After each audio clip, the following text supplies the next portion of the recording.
આજે તો બધા ભેગા થઈને બોલે ને કે બાકા જીકી. તો શું કેમ મિત્રો, મોજમાં ને? સવારે ઉઠીને આપણે મસ્ત તૈયાર થઈ ગયા છીએ અને પછી આપણે આવી ગયા મંદિરે અને સોલી નાખ્યું નાળિયેર સોલીને આપણે નીકળી ગયા હતા ઓફિસે પ્રોડક્ટ લેવા. અને આવી ગયા ઓફિસે અને લઈ લીધી કફનેલ, લીમ સોપ, શેમ્પૂ, ક્રીમ, વેલાલ્ટ અને 3-in-1 ફેસ વોશ અને બધી પ્રોડક્ટ લઈને આપણે નીકળી ગયા હતા ઘરે. અને પછી આપણે આવી ગયા ગાય માટે ખડ લેવા અને આપણને લાગી હતી ભૂખ, તો આપણે આવી ગયા મહારાજના ભજીયા લેવા અને ઘરે આવીને નાખી દીધું ગાયને ખડ. અને પછી હું અને ઋતુભાઈ નીકળી ગયા મહાદેવના મંદિર જવા માટે. અને પછી મંદિર આવીને કરી લીધા મહાદેવના દર્શન અને દર્શન કરીને આપણે આવી ગયા ચા પીવા. અને પછી ઘરે આવીને આપણે બેસી ગયા ભજીયા ખાવા. અને પછી આપણે બધા ઝાડવાને પીવડાવી દીધું પાણી.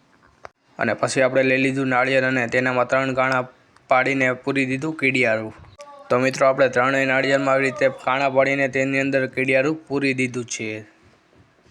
અને મિત્રો આપણને જ્યાં જ્યાં કીડીના દળ દેખાય છે ત્યાંથી આપણે નાળિયેર મૂકી દીધા છે. અને પછી આપણે અવતર્યા ઘરે, ત્યાં તો આપણું પાર્સલ પણ આવી ગયું હતું. અને પછી આપણે બેસી ગયા નાના છોકરાની થાળીમાં જમવા. અને જમીને આપણે નીકળી ગયા હતા ક્લાસીસે જવા માટે.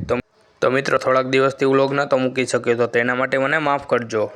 અને સાંજે આપણે રમી લીધું ક્રિકેટ. અને પછી આપણે જોવા બેસી ગયા મેચ. તો મિત્રો હું તો ગુજરાત ટાઇટન્સને સપોર્ટ કરું છું. તમે કઈ ટીમને સપોર્ટ કરો છો કોમેન્ટમાં જણાવી દેજો. અને પછી અમે બધાએ ભેગા થઈને બોલાવી દીધી બાકા જીકી. સો મિત્રો આજના વ્લોગ માટે આટલું કરી દેજો. વ્લોગ પસંદ આવે તો લાઈક અને સબસ્ક્રાઈબ કરો ના ભૂલતા. મળી કાલના વ્લોગમાં.